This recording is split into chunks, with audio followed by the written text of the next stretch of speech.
तो दोस्तों welcome to the civil services dream channel. दोस्तों आज का टॉपिक है हमारा पार्लियामेंट्री कमिटीज़। इसके पहले लगभग 10 लेक्चर पार्लियामेंट पे बने हैं। तो दोस्तों जो लक्ष्मीकांत किताब है वहाँ से भी आप प्रीफर कर सकते हैं। तो दोस्तों आइए देखते हैं कि पार्लियामेंट्री कमिटीज़ क्या है। तो दोस्तों पार्लियामेंट जो है काफ़ी एक बड़ा ऑर्गेनाइजेशन है, एक काफ़ी बड़ा एक प्लेटफॉर्म है, ठीक है। तो उसमें बहुत सारी चीज़ें, दो हाउसेस हैं, एक तो राज्यसभा है, एक लोकसभा है। और प्रेसिडेंट पार्ट है पार्लियामेंट के, लेकिन प्रेसिडेंट अलग है ना। उनके बारे में भी डिटेल्स में पढ़ेंगे कि उनका क्या रोल है पार्लियामेंट में। तो दोस्तों तीन चीज़ों से पार्लियामेंट बनती है। तो पार्लियामेंट्री कमेटी क्या है? तो दोस्तों जो पार्लियामेंट का फंक्शन होता है वो काफ़ी कॉम्प्लेक्स होता है, जटिल होता है, ठीक है। तो कोई भी इश्यूज आती है उस पर फिर देख के कानून बनाना होता है, चीज़ें चेंजेस करनी होती है, बहुत सारी चीज़ें बड़े स्तर पे, बड़े कॉम्प्लेक्स चीज़ें जो होती हैं उसको भी सबको डील करना होता है, ठीक है। क्योंकि उसका काम ही है कानून बनाना। बस कानून बनाना नहीं होता, बस लॉ और बिल और एक्ट तक ही नहीं रहता है पार्लियामेंट, ठीक है। तो यहाँ पे दोस्तों क्या है कि पार्लियामेंट्री कमिटीज़ कुछ बनाई जाती हैं जो कि पार्लियामेंट को हेल्प कर सकें। ये कमिटीज़ छोटे छोटे कमिटीज़ कुछ कुछ मेंबर्स की बनाई जाती है ताकि वो हेल्प करें पार्लियामेंट के मेंबर्स को उनका काम आसान करने में, ठीक है। तो यहाँ पे पार्लियामेंट्री कमिटीज़ यही है। तो पार्लियामेंट्री कमिटीज़ जो है दोस्तों अपॉइंट किया जाता है या फिर इलेक्ट किया जाता है हाउस के द्वारा, या फिर नॉमिनेट किया जाता है स्पीकर और चेयरमैन के द्वारा।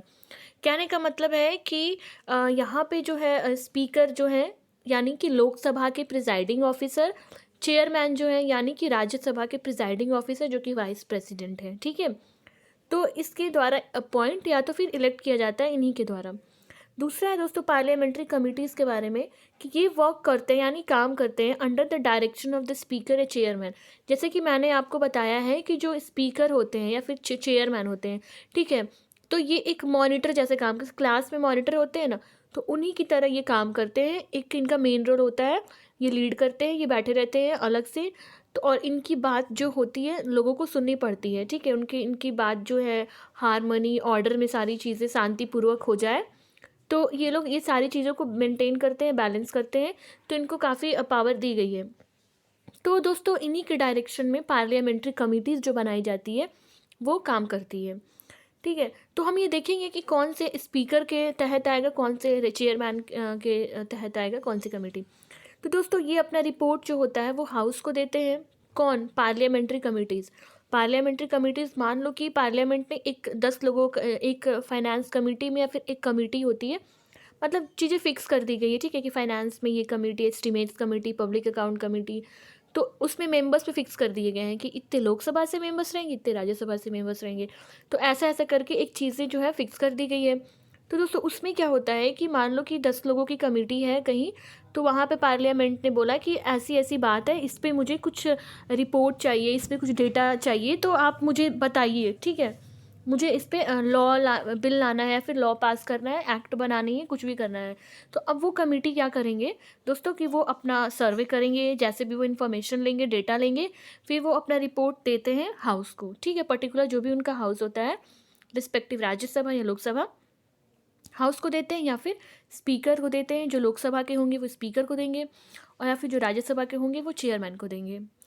उसके बाद हो गया, आप रिपोर्ट दे दिए। उसके बाद दोस्तों has secretariat provided by the Lok Sabha and Rajya Sabha. और इस पार्लियामेंट्री कमिटीज़ में एक सेक्रेटेरिएट होते हैं जो कि लोकसभा या राज्यसभा के द्वारा दिया जाता है, प्रोवाइड करवाया जाता है। तो यहाँ पे दोस्तों जो होते हैं दो तरह की स्टैंडिंग कमिटीज़, दो तरह की कमेटी होती है। तो दोस्तों दो तरह की कमिटीज़ होती है, एक होती है स्टैंडिंग कमिटीज़, एक होती है एडहॉक कमिटीज़, ठीक है।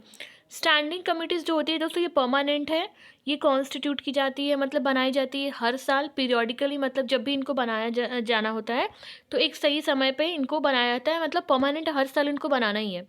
एक होता है एडहॉक। दोस्तों एडहॉक आपने नॉर्मल भी सुना होगा कि कोई एडहॉक पे काम कर रहा है, कहने का मतलब कि वो टेम्पररी है, वो भी परमानेंट नहीं है। तो दोस्तों मान लो कोई करंट इश्यूज़ हुआ, उस पर तुरंत कुछ ऐसा करना हुआ, ठीक है, रिपोर्ट बनानी हुई कमेटी के, कुछ ऐसे डिसीजंस लेने हुए, इन्फॉर्मेशन लेना हुआ, तो वहाँ पे क्या होता है कि एक एडहॉक कमिटीज़ बनाएंगे टेम्पररी बेसिस के लिए। उसके बाद फिर उनको डिसॉल्व कर दिया जाता है, ठीक है। टेम्पररी पीरियड के लिए बनाया जाता है, फिर उनको उसके बाद डिसॉल्व किया जाता है। तो दोस्तों सबसे पहले हम देखेंगे कि बहुत सारे फाइनेंशियल कमिटीज़ होते हैं। तो दोस्तों बहुत सारे कमिटीज़ होते हैं, ठीक है। तो स्टैंडिंग कमिटीज़ में आपको फाइनेंशियल कमिटीज़ आएंगे, डिपार्टमेंटल स्टैंडिंग कमिटीज़ आएंगे, कमिटीज़ टू इंक्वायरी आएंगे, committees to scrutinize and control. तो एक एक कमेटी को हम देखेंगे कि कौन सी कमेटी क्या है, क्योंकि ये भी काफ़ी इंपॉर्टेंट है यूपीएससी प्रीलिम्स एंड मेंस दोनों पॉइंट ऑफ व्यू से। मेंस में आपको पूछा जा सकता है कि कॉन्ट्रीब्यूशंस पार्लियामेंट्री कमिटीज़ की कहाँ तक है, कितने एक्सटेंट तक हेल्पफुल है, कितना ठीक है, कितने तरह के पार्लियामेंट्री कमिटीज़ काम करते हैं, है ना। तो यहाँ पे और दोस्तों प्रीलिम्स पॉइंट ऑफ व्यू से कि फाइनेंशियल कमिटीज़ में कितने मेंबर्स राज्यसभा से हैं, कितने मेंबर्स, तो ये मैं जब आपको बताऊंगी तो आपको क्लियर होता चला जाएगा। तो दोस्तों सबसे पहले जो है फाइनेंशियल कमिटीज, स्टैंडिंग कमिटीज़ के अंदर मैंने आपको बताया था कि परमानेंट कमिटीज़ होते हैं। तो परमानेंट कमिटीज़ के बारे में हम डिस्कस करेंगे, क्योंकि दोस्तों जो एडहॉक है, जो टेम्परेरी है, जो बना वो ख़त्म हो गया, उसके बारे में डिस्कशन करने से क्या फ़ायदा, और वो एग्ज़ाम पॉइंट ऑफ व्यू से भी इंपॉर्टेंट नहीं होता है। तो दोस्तों यहाँ पे जो है फाइनेंशियल कमिटीज़ में 3 कमिटीज़ आते हैं। एक होता है पब्लिक अकाउंट्स कमिटीज़, एक होता है एस्टीमेट कमेटी, एक होता है कमिटी ऑन पब्लिक अंडरटेकिंग्स। तो ये तीनों कमिटी अलग अलग पढ़ना है और बुक में भी काफ़ी डिटेल्स में दिया हुआ है। तो आइए देखते हैं सबसे पहले पब्लिक अकाउंट्स कमेटी। तो दोस्तों ये पहली बार बनाया गया था आपको 1921 में, ठीक है। और जो गवर्नमेंट ऑफ इंडिया एक्ट 1919 था, जो कि आपको हिस्ट्री में पढ़ना है, कॉन्स्टिट्यूशनल डेवलपमेंट में और पॉलिटी का भी पार्ट है, आपको सिलेबस में दिया हुआ है। हिस्टोरिकल अंडरपिनिंग्स मेंस के सिलेबस में मैंने डिस्कस किया है आपको ये वाला, ये जीएस पेपर 1, जीएस पेपर 2। अब मैं नेक्स्ट वीडियो में कोशिश करूँगी जल्दी कि जीएस पेपर 3 और 4 का भी सिलेबस में आपको डिस्कस करके बता दूँ सारी चीज़ें डिटेल्स में। तो यहाँ पे दोस्तों गवर्नमेंट ऑफ इंडिया एक्ट 1919 के तहत उसमें कुछ बातें लिखी गई थी, तो वहाँ से हमने उठाया है ये चीज़ और हमने इसको सेटअप कर दिया था 1921 में, ठीक है। क्या? तो पब्लिक अकाउंट्स कमेटी। तो दोस्तों इसमें जो होते हैं, इसमें 22 मेंबर्स होते हैं, जिसमें कि 15 मेंबर्स लोकसभा से आते हैं और 7 मेंबर्स जो होते हैं वो राज्यसभा से आते हैं। ये जो मेंबर्स होते हैं इनको इलेक्ट किया जाता है पार्लियामेंट के द्वारा हर साल, क्योंकि आपको पता है कि परमानेंट है ये।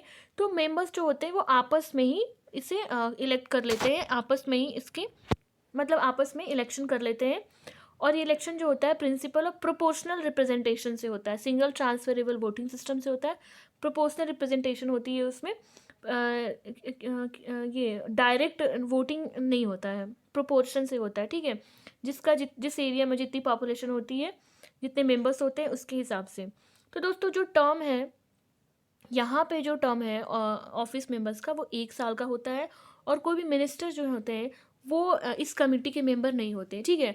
अब आप खुद सोचो कि पब्लिक अकाउंट कमेटी है, ठीक है, यानी कि कहीं ना कहीं जो होती है वो फाइनेंस और अकाउंट से रिलेटेड है चीज़ें। तो दोस्तों अगर मिनिस्टर्स कमेटी के मेंबर हो जाएंगे तो कहीं ना कहीं वहाँ पे ट्रांसपेरेंसी नहीं रहेगी, ओपेकनेस रहेगा, ठीक है, वहाँ पे। तो ये इसीलिए यहाँ पे मिनिस्टर को जो है कभी भी इस कमेटी के मेंबर नहीं इलेक्ट किया जाता है। जो चेयरमैन कमेटी के होते हैं वो भी उनको भी अपॉइंट जो करते हैं वो स्पीकर करते हैं। जैसे कि हमने बताया था कि या तो स्पीकर होंगे या तो चेयरमैन होंगे, तो स्पीकर जो होंगे वो अपॉइंट करें। तो दोस्तों यहाँ पे काफ़ी जो इम्पोर्टेंट फैक्ट्स है वो आपको देखना है। सबसे पहले तो स्टैंडिंग कमेटी हुई। स्टैंडिंग कमेटी कैसी कमेटी है? परमानेंट है। उसके अंदर आता है बहुत सारी कमेटीज आती है। तो पहला जो है वो फाइनेंस कमेटी है। फाइनेंस कमेटी में 3 कमेटी आती है, public accounts committee, estimate committee and committee on public undertakings. तो पहले हम देखेंगे पब्लिक अकाउंट्स कमेटी, ठीक है। तो पब्लिक अकाउंट्स कमेटी 1921 में आई थी। कहाँ से हमने ये बात लिया था? तो गवर्नमेंट ऑफ इंडिया 1919। इसमें 22 मेंबर्स टोटल होते हैं, 15 हम लोकसभा से उठा लेते हैं और 7 राज्यसभा से, ठीक है। मेंबर्स को इलेक्ट करते हैं पार्लियामेंट के द्वारा हर साल, क्योंकि ये परमानेंट है, 1 साल का टेन्योर होता है। प्रिंसिपल ऑफ प्रोपोर्शनल रिप्रेजेंटेशन से मिनिस्टर जो होते हैं वो कभी मेंबर इलेक्ट नहीं होते हैं। कमेटी जो होती है चेयरमैन अपॉइंट करते हैं स्पीकर। और दोस्तों जो चेयरमैन इसमें होते हैं वो ऑपोजिशन पार्टी से होते हैं। ये आप एकदम इम्पॉर्टेंट है, ये फैक्ट बहुत ज़्यादा इम्पॉर्टेंट है कि जो चेयरमैन होंगे वो कमेटी के, ये जो पब्लिक अकाउंट कमेटी है वो सेलेक्ट किया जाएगा हमेशा ऑपोजिशन से। तो यहाँ पे है कि आखिर इस कमेटी का काम क्या है, ठीक है। तो यहाँ पे अगर हम देखेंगे इस कमेटी का काम क्या है, तो दोस्तों यहाँ पे जो काम होता है फाइनेंस कमेटी में, जो पब्लिक अकाउंट्स कमेटी है, उनका है कि जो एनुअल ऑडिट रिपोर्ट है क्या तो उसको दोस्तों क्या करना है कि ऑडिट करना है। ऑडिट का क्या मतलब होता है कि उसको रिव्यू करना है, उसको देखना है, उस एक्सपेंडिचर को देखना है कि चीज़ें मतलब फाइनेंशियल जो चेकिंग होती है, ठीक है, पैसे पे जो चेक होगा कि बैलेंस शीट कैसे क्या हुआ, पैसा कैसे क्या हुआ, कहाँ खर्च हुआ क्या नहीं हुआ, तो उस पे जो है उसको देखते हैं। किसका काम होता है कि कैग के जो रिपोर्ट होते हैं उसको एग्जामिन करती है ये कमेटी, ठीक है। क्योंकि कैग जो है दोस्तों कॉम्पेट्रोलर एंड ऑडिटर जनरल है, वो एक कॉन्स्टिट्यूशनल बॉडी है, संविधानिक बॉडी है। तो उनके भी काम होते हैं भाई, सबके काम जो है हमारे संविधान में चेक रीचेक रिव्यू के सारे प्रावधान दिए गए हैं। तो कोई ऐसा नहीं है कि पावरफुल है, अपने आप में इंडिपेंडेंट है, वो कुछ भी करेगा। तो दोस्तों यहाँ पर जैसे कि आपको पता है पार्लियामेंट को कौन देखता है, जुडिशियल रिव्यू के तहत देखी जाती है।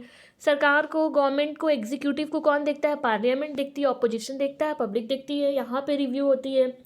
कैग को कौन देख रहा है, कमेटी देख रही है। कैग को ही नहीं, ऐसे ऐसे बहुत सारी चीज़ें जो है उनको कमेटी एग्जामिन करती है, ठीक है, उनके रिपोर्ट को एग्जामिन करती है, ठीक है। कैग ने जो भी रिपोर्ट बना के दिया वो कितना सही है, और उसके बाद उस चीज़ को प्रेसिडेंट के पास पार्लियामेंट में रख दिया जाता है। और फिर क्या क्या करते हैं कि प्रेसिडेंट के पास तीन जो होते हैं, the CAG submits 3 audit reports to the president. 3 report submit करते हैं, एक ऑडिट रिपोर्ट से सबमिट करेंगे, एक एप्रोप्रिएशन अकाउंट और एक ऑडिट रिपोर्ट फाइनेंस अकाउंट्स पे, ठीक है, और एक पब्लिक अंडरटेकिंग्स। कहने का मतलब है दोस्तों कि पैसे से रिलेटेड, फाइनेंस अकाउंट से रिलेटेड जो चीज़ें होती हैं उसके बारे में जो कैग अपना रिपोर्ट देते हैं उसको ये कमेटी एग्जामिन करती है, ठीक है।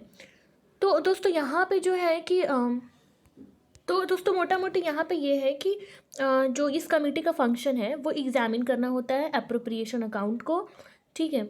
एप्रोप्रिएशन स्क्रूटनाइज करना होता है, मनी कहाँ लीगल तरीके से खर्च हो रहा है, और जो भी चीज़ें हैं दोस्तों, like public expenditure legal point से, फॉर्मल पॉइंट से, कितनी टेक्निकल इरेगुलरिटीज़ हैं, लोग कितना ज़्यादा डिसिप्लिन होकर काम कर रहे हैं, और इकोनॉमी पॉइंट ऑफ व्यू से, ठीक है, कि मतलब कि सही चीज़ें हो तो नहीं हो रही है कि नहीं हो रही है, जो वेस्ट हो रहे हैं, जो बर्बाद हो रहा है, जो चीज़ें रिसोर्सेज जो वेस्ट हो रहे हैं वो कितना मतलब उस वो मतलब कितने उसके कॉजेज़ क्या हो सकते हैं, कितना लॉस हुआ है, कितना करप्शन हुआ है, कितना अननेसेसरी खर्च हुआ है, ठीक है। तो ये सारी चीज़ों का इस अकाउंट में, यानी कि एक कमेटी देखती है, इस कमेटी के द्वारा चेक किया जाता है कि पार्लियामेंट में जो ऐसी चीज़ें हो रही है उस पर एक रिक चेक होता है। तो दोस्तों फाइनेंशियल कमेटी है जिसमें कि पब्लिक अकाउंट्स कमेटी है। बाकी नेक्स्ट वीडियो में मैं मतलब ये बताऊंगी आपको कि जो एस्टिमेट्स कमेटी है और पब्लिक कमेटी ऑन अंडरटेकिंग्स जो है उसके डिटेल्स के बारे में मैं आप बताऊंगी। तो आज के लेक्चर में इतना ही। Thank you.